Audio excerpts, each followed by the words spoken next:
Just for you, a Quilt Conversations live highlight. How to use Quilt as you go to help you go from practice to quilt. Free motion quilting with a Quilt as you go runner. We need to practice. And you know I'm talking about free motion quilting practice, right? Free motion practice to quilt. How do we go from practice to quilt? And first we have to really know how to set up our machine. That's the most important thing. We don't want to spend what limited time we have fussing about with our machine. We want to know that we know how to set up our machine. Then we have to find ways to practice. And practicing with a quilt as you go is a fun way to do it. It's fast piecing. Then you get to quilt in the piecing, meaning the strips, or you get to quilt over the whole thing. And it's a small project. It's a runner. Another opportunity to practice, right? We're going from practice to quilt, and we need to quilt in real things. So we start small. We can't go from a little bit of free motion quilting practice to a big quilt. It's too big of a leap. So how many of you have been watching the Olympics? Hasn't it been amazing? These athletes have been training for years in preparation of the Olympics. Think of all the athletes who did not make it, but they trained hard. They trained. They got up early. They stayed up late. They went without. They did a lot of sacrificing to reach a certain level. If we want to reach a certain level in our quilting, what do we have to do? We have to train, or what? Practice. So one way that I like to practice, let's go to my overhead camera.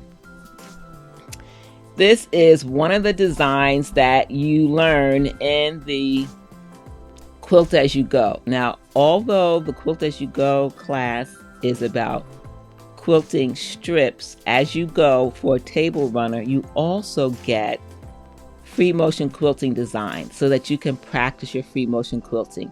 And this is one of the designs. This was actually a practice piece that is now embroidered with the words practice, practice, practice. And why did I stitch this out to practice it?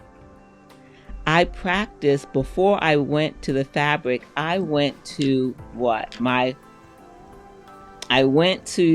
whiteboard. This is a whiteboard that I mentioned. It's called Wallpaper. It's at the dollar store. It's a sheet. It's a little bit bigger than 8.5 by 11. And I can use a whiteboard marker on it. So before I went to fabric, I practiced connected triangles to learn the design, which way to go, how to stitch. That's what I have to do. Before those Olympians ended up in Paris, they had hours and hours of practice of doing the same thing over and over and over again. Right? Over and over again. Practice, practice, practice. So I did this on paper or whiteboard over and over again. Right? How many different sizes do we practice our free motion quilting? How many sizes? I'll give you a hint. Right? Small, medium, and large. So I'm going to practice connected triangles in 3 different sizes, right? I'm going to practice it small. I'm going to practice it medium, because I'm training myself on how to fit the space.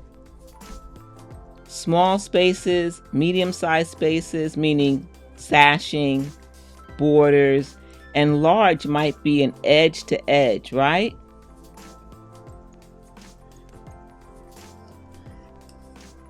So 3 different sizes, 1, 2, 3. Hey, Jacqueline, so glad that you're here. Welcome, welcome. Exactly.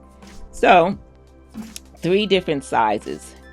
Then after I do that, I'm ready to go to my quilt sandwich. And it's never a waste to go to a large quilt sandwich. Where's the piece at? Here it is. This is half of a fat quarter that is now part of a cover for my machine. Now, why did I stitch this? Yes, I was having fun and playing with free motion quilting, but I was also preparing for a real quilt, a big quilt. Maybe some of you have seen it before. Let's see if you've seen it before. So here is that fabric sandwich that is now a part of my machine cover. This is a photograph of it before I put the embroidery on. This is my practice session. It ended up in this quilt 3x3. 3x3. This is a quilt I designed and made during a challenge for Island Boutique Fabrics. And because I have been practicing, right, I am ready to stitch in the quilt. But this is still a new pattern for me. It's still a new free motion quilting pattern. So if you remember what I've said in the past, if we're going to incorporate something new in our quilt that we are still learning, it's not going to be a big part of the quilt. It's going to be a smaller section of the quilt so that we still get to practice, but we don't make it a huge commitment. So how many of you remember this quilt? This is 3x3. I designed it back in 2019, I think it was, 2019. Thank you. I'm glad that you like it. Thank you so much. So what did I do? Who remembers when I've said that when we quilt something, because we want to go from practice to quilt, that we want to incorporate one pattern that we know and love and we know we can stitch. Most of the quilt is going to be with that pattern. The second thing is something that we are practicing or learning to get better at. Then the third thing is something new. It contains two patterns, one that I was trying to get better at. It's in most of the quilt. I did some straight line quilting. Connected triangles is in this as well. This quilt has all the elements that I'm talking about when it goes from practice to quilt. I practice on whiteboard. I practiced 3 different scales of the pattern. Then I went to a quilt sandwich. And then next I was ready to begin putting it in a quilt, but a little bit of it, not a big quilt, a section of the quilt. Okay, this quilt ended up being accepted into QuiltCon several years ago. It ended up being on the cover of Curated Quilts magazine. They did a black and white issue. This is my first cover for one of my quilts. But this quilt was born out of my desire to improve my quilting, to go from practice to a real quilt. Does every quilt end up becoming a magazine cover or going into a quilt show? No, that doesn't always happen. But the process still stands. I still do that. I still practice. I have a sequence of how I get from practice to a real quilt. I do it incrementally. I don't jump from stitching, learning about a pattern, trying to stitch it without practicing, and then putting it inside a big quilt. That's a big leap. That's like saying, hey, Wilda, Rochelle, Cassie, I'm going to learn gymnastics. Guess what? I took a gymnastics class. I learned how to walk on that narrow beam. It was on the floor. It wasn't up in the air, but I still did it. I'm going to go try out for the Olympics. Right? I don't do that. If I was an athlete, I would take time to practice before I even would think about attempting to try out for any event. I would learn the technique, practice the technique, and then I would start with a local event, a regional event, then a national event before I go to a worldwide event. So incremental, that's what it takes to go from practice to quilt. You're in the car on a trip and you have your book, you're doodling free motion quilting designs, right? And then when you get home, that doodle that you did on paper, you're now going to take it to a practice sandwich. And you did it. Like, wow, that turned out pretty good. The next quilt I make, I'm going to put a little bit of this in this quilt. I'm going to put it all in the border. Next time, I'm going to put it inside a block. Each block in this quilt is going to be quilted differently with something that I've been practicing. One of the ladies here at Quilt Conversations Live, Terry, remember Terry Green? I don't know if she's here tonight.